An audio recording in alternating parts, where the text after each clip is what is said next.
for this week from Trips Traveler. That's Echo Cars 927. Who are the most desirable coordinators for a head coaching job besides Ben Johnson? Trips, thanks for the question.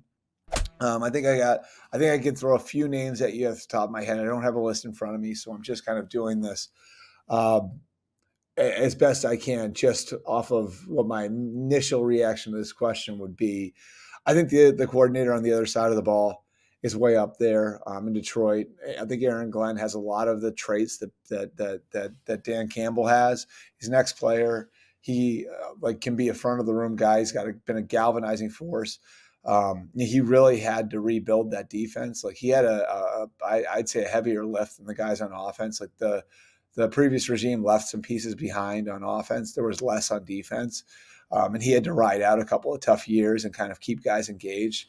So he had to do a lot of head coach type things. I think he's got a chance to be a really good head coach. Joe Brady in Buffalo, I think, is one to watch. He's done a nice job stabilizing things there for Josh Allen. He interviewed really well a couple of years ago. He has the experience having worked at the college game too, which I think is a plus because you have an idea of what challenges college kids are facing coming into the NFL.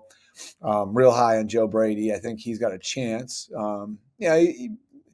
Some teams may view him as a year away. I think he's got a chance to get a head coaching job this offseason. Liam Cohen is another one in Tampa who has done a fantastic job with Baker Mayfield. I think he's somebody that you have to consider and look at.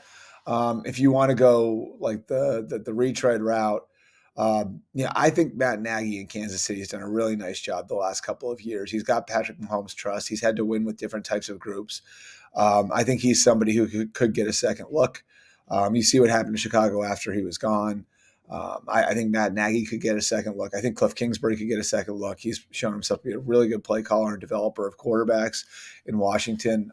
Obviously he has the experience. He took an Arizona team that was really bad within a couple of years to the playoffs. So I think Cliff deserves a second look after what he's done. So those would be some of the names. I'm sure I'm missing some, just again, because I'm going off the top of my head here. But those would be some names I would look at. And then, I think, if you go down the former head coach route, you have the guys who I think will be at the top of the list. Mike Vrabel will be the primary one when we're looking at where this is going to be in a couple of weeks.